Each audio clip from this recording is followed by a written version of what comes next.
Alright, so I got another PSA return in the mail today, the second of three that went out as part of the $15 special.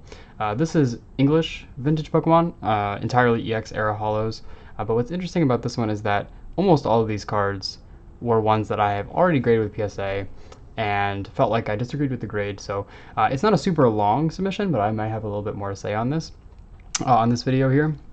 But yeah, so just to give a little bit of backstory, and you may have seen some of this on my in some of my other videos, but I did a submission a while back of graded card review with PSA. I sent out, I think, 9 or 10 EX Holos, PSA 9, that I had, for the most part, graded myself. I think all but one I had graded myself. And I thought that they were graded a bit too harshly. So I decided to send them back and give graded card review a try. And when they got back, not a single one had been bumped up. So I decided to try to find the best of those, and just really be harsh with myself, find the best of those, crack those, and resubmit them. I also included some cards that had been previously graded, and I thought maybe those PSA 9s should have been PSA 10s as well. But those I hadn't sent for GCR, so I decided to just, I learned my lesson, crack the slabs. So I tried to get the best of all the 9s I thought were too harshly graded, cracked them, and sent them off as part of a $15 special. Spoiler alert, a few of them did get upgraded, so I do want to talk about that, but not all of them. So I think there's definitely some room for my pre-grading to improve here. Some of these cards I've submitted to PSA 3 times now, if you include the GCR, and they remained a 9. So I think it's really, I think some of that's on me that I need to figure out, okay, is there something that I'm missing? Is there some sort of tolerance that I have that PSA doesn't? I think there's an opportunity for me to learn there. And also, I think there is an opportunity to have a discussion about, what do you do when you feel like your cards are too harshly graded? If you feel like something is within 10 range or 9 range and it comes back in a lower grade, is that something wrong with PSA, or is that something wrong with you? And how to navigate that inconsistency that just naturally comes along with grading. And we are talking about very fine margins here. The difference between a 9 and a 10 is very, very minor. And it's a lot of the reason why people collect 9s is because you're really getting the same card. Collecting 10s is definitely a disease that I have been afflicted with, so I don't recommend it for anyone. But for those of you like me trying to chase certain cards in a 10, you may find yourself resubmitting to PSA, throwing that rod back in the water and hoping to get that 10 out. So enough talking. I'm going to talk about some of the cards that got back. So the first one here is Charizard Secret Rare, number 100 from EX Dragon. This card was originally PSA 7, and I cracked this card out and we got the PSA 9. And I bought this card raw. It was very beautiful, very clean. You'll get to see for yourself on the back. I thought from the pictures in the listing that it might have a shot at PSA 10. That being said, upon closer inspection, there is some very extremely minor surface wear on the holo. I don't know if I'm going to be able to pick it up. The light isn't super strong today, and it's on that very dark part of the holofoil. I guess on the ground there, beneath the Charizard. I don't know if I'm able to capture that. But it's the kind of thing that, for me, in my opinion, holds it from a 10. But it came back as a 7, and I was like, surely not a 7. Surely at least an 8. So I decided to crack that one out and send it back, and we did get the 9. And I think this is a really strong 9. Beautiful looking card. Exactly the kind of card that someone who wants a really mint card would go for, but maybe just doesn't want to shell out for the 10. So beautiful card. I already have this in a 10. I'm not sure what I'll do with this. This is one of my favorite cards from the EX era, but it's worth a decent amount in a 9, so I don't know if I can really afford to hold on to it. I'm not sure exactly what I'm going to do, but I'm happy that this got the grade it deserved. And that's all I'll say about that one. Okay. Up next, another EX Dragon card, Flygon Holo. One of the two Arita dragons, this and the Salamence, with very complimentary Arita art. My two favorite holos from the sets, aside from maybe the Charizard. Another Arita art, of course. Beautiful, beautiful card. I bought this raw. It was absolutely stunning to me. When I sent it off, I was like, for sure, this is getting a 10. I don't often think for sure that things are going to get a 10, but for sure this one was getting a 10. There's nothing on the holo. The centering's good. You know, not even factory nicks on the back. Card stunning. Came back. Every card in the submission, except for the Charizard that this was in, got a 9. So I was thinking, the grader was just being really harsh on these vintage cards. Maybe he was just like feeling some type of way. Everything got a 9. I decided to crack this one out, and we did get the 10. So here's the PSA label for proof. So I'm gonna send that PSA label back to them, correct pop. But yeah, this is one of those cards. Actually, I'll talk about this for a little bit longer. This card in a 9 is really good value right now. You can probably get it for like $50, $60. I really recommend getting it. I think the card is beautiful. This is definitely one of my top EX era holos, and you can get it for really cheap in a 9. And in a 10, I think they're also pretty cheap. I've seen them selling for like kind of like mid 200s, and I know that that's a lot of money for some, and it's even a lot of money for me, if I have to be honest. But I think it's worth it on this one. The Salaman sells for a lot, like at least $600 in a 10. It varies somewhat depending on how many of them have shown up for sale.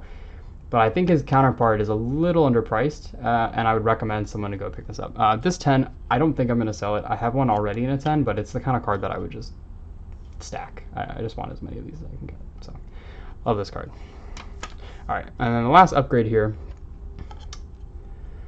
Pretty big card for me. A card I've been chasing for a while. Groudon is one of my favorites. EX Emeralds, Reverse Holos are some of my favorites just because the badge is so large, prominent. I love the game, Pokemon Emerald. So, been after this card for a while. I bought this card off of like a former collector. Some of the folks on E4 have bought from him as well. Zorlef, you know who I'm talking about.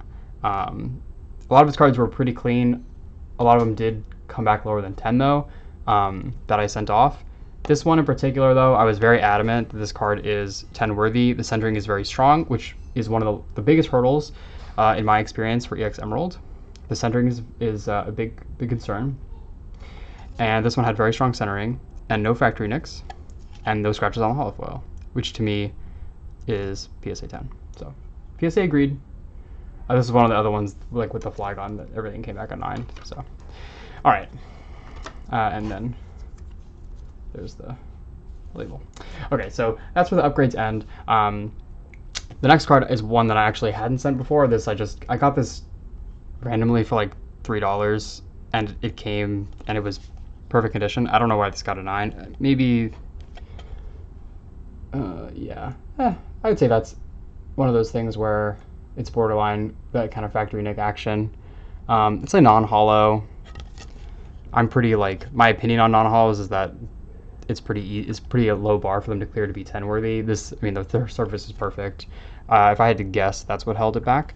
But it's not really worth much either way. It's a cool card, and I figured I'd send it off. All right, so the rest of the cards have been to PSA before, at least once, if not twice. So you've got 2 Sceptiles. People who have watched some of my submissions know I'm chasing this in a 10.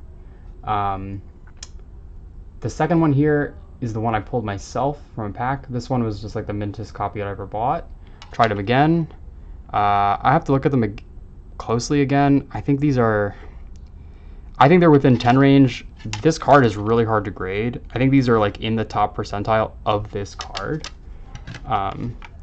So I might try them again. I'm not sure. I have to look at them really closely.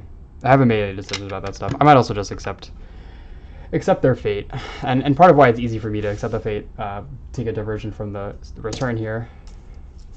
I did pick this up recently. So we're in the clear. I don't need to bash my head against that particular brick wall anymore, unless I want to. Another Gen 3 starter from Ruby and Sapphire. This one, I might have to accept my fate on this one. If I remember correctly, there is a scratch that's at just a couple millimeters long somewhere in the holofoil. Now that I'm looking, I'm not seeing it. I may be wrong. I just have to take another closer look. But yeah, the centering is pretty good. There's no factory nicks. This is the kind of card where, to me, like if I ordered this from eBay and it was PSA 10, I would get this in the mail and be like, great, we're good to go. So up next, we pre-release Armaldo, PSA 9. This has got that kind of like the really light silver background that this Heptile does. And it's just a nightmare, y'all.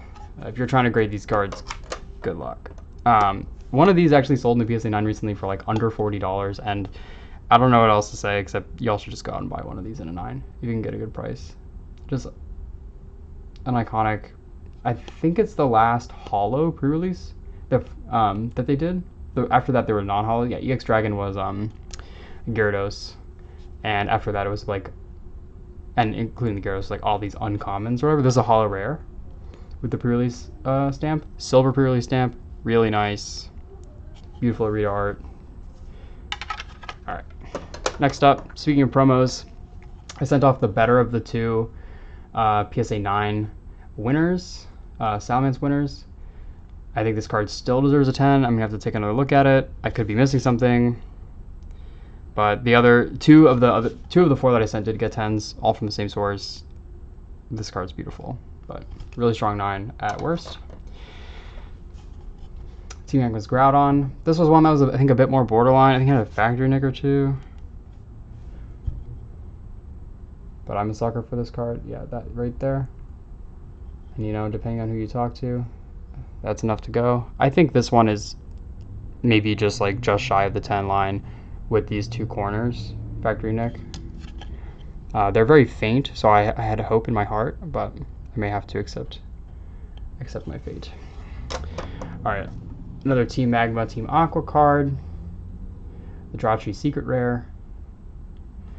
More beautiful Arita art. And a PSA 9 on this is a very respectable grade.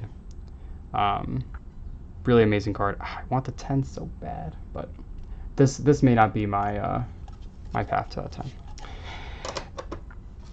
Next, another EX Emerald card, reverse holo. This one, I think the centering is not great. This is EX Emerald's problem in my experience. It's not too bad in either direction, but it's combined top and bottom is slightly off center. But the corners on the back are beautiful, and the holofoil and surface are very clean. So it's just a matter of whether or not the grader is feeling lenient on centering. And then the last card, another EX Emerald holo. This was like my strongest 9 Groudon. I have the reverse holo, so I don't feel like too bent up about this one. But I do have the matching Kyogre, and I would love to give it a pair. So maybe I'll just have to find one that's already graded. All right, y'all, that's everything. Thanks for watching, and I'll see you around.